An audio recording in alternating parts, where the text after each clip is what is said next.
Okay, well, this is this setup again because I've yet to invest in a new tripod because you probably haven't subscribed yet. But if you have, then that's really cool. But if you want like an actual tripod, me to invest into an actual tripod, then you should totally subscribe. Okay, so we're going to be replacing a iPhone 6 screen.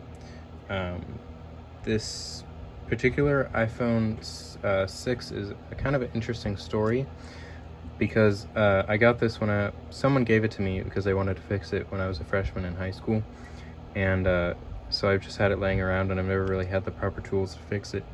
And the screens were a bit more expensive back then, but essentially what is wrong with it here is that it was actually olive oil damaged. Yeah, I don't know how that happens either.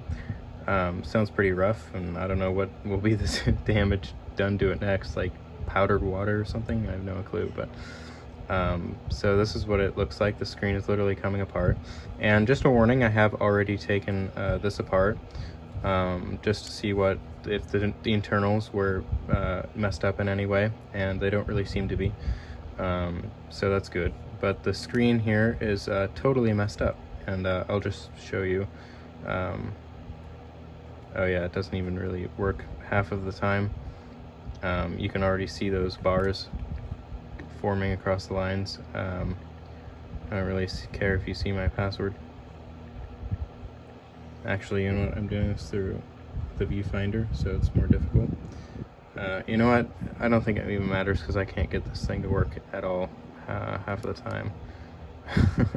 So, and you can literally see, look at that, looks like some kind of hologram or something. The backlight's just bleeding out like there's no tomorrow. Or actually it is tomorrow, and this is the sun coming out, so yeah, this is crazy. Yeah.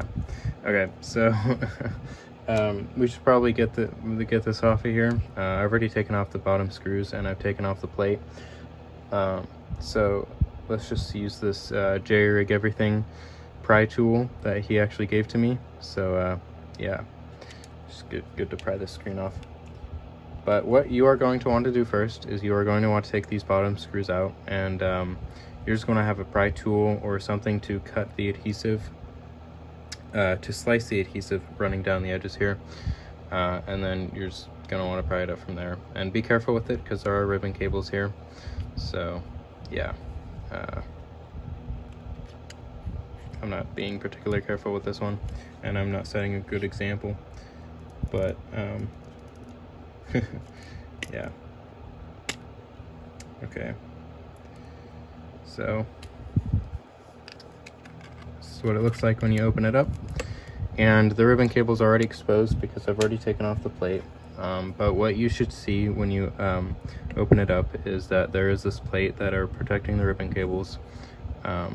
So you're just going to want to unscrew these, and then you will have access to the ribbon cables here, which then you're going to want to pry off.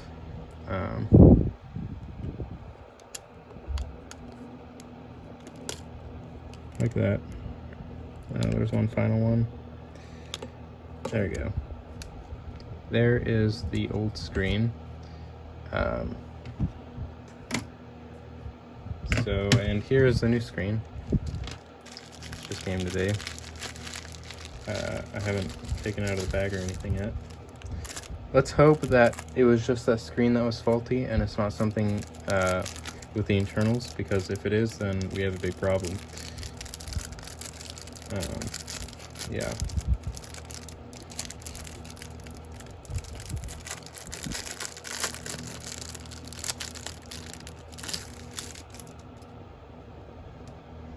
Ooh, that actually smells pretty bad.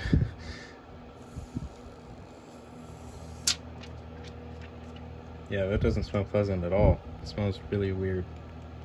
But it smells like you burnt plastic pretty much. I would actually like to contradict that previous statement, as I think I have found a better one.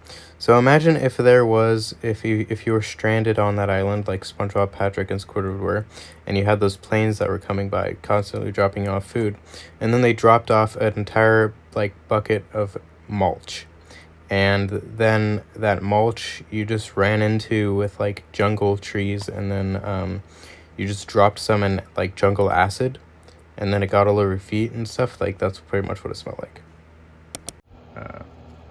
Weird. So yeah, there's a new screen there. Yeah. Okay. The button works, but it's not going to work. The Touch ID is not going to work because essentially, I guess Apple put in some kind of weird thing that protects it, so you're not going to be able to use Touch ID any longer, and it's going to turn off. But I'm pretty sure it's the third ribbon cable right here that sends the signal down to the home button whenever it's pressed or activated. So it's going to know when you have a new screen in there, and it's not going to really want to function for you, so that's a shame. But okay. Alright, well, I've got them all plugged in, so the moment of truth, let's see if this works. And it does. So, yeah, that's cool. Let's hope it does not.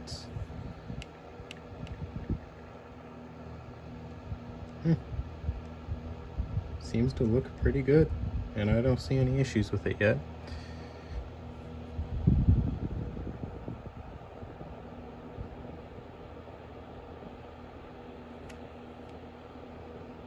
So,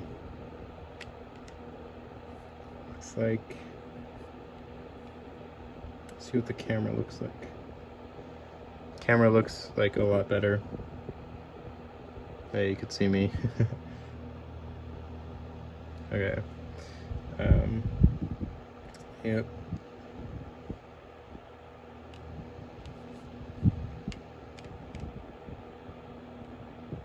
So, yeah, this is pretty much infinitely better than the other screen. So I'm pretty sure that this was just a faulty screen. That's probably what this was. So, yeah.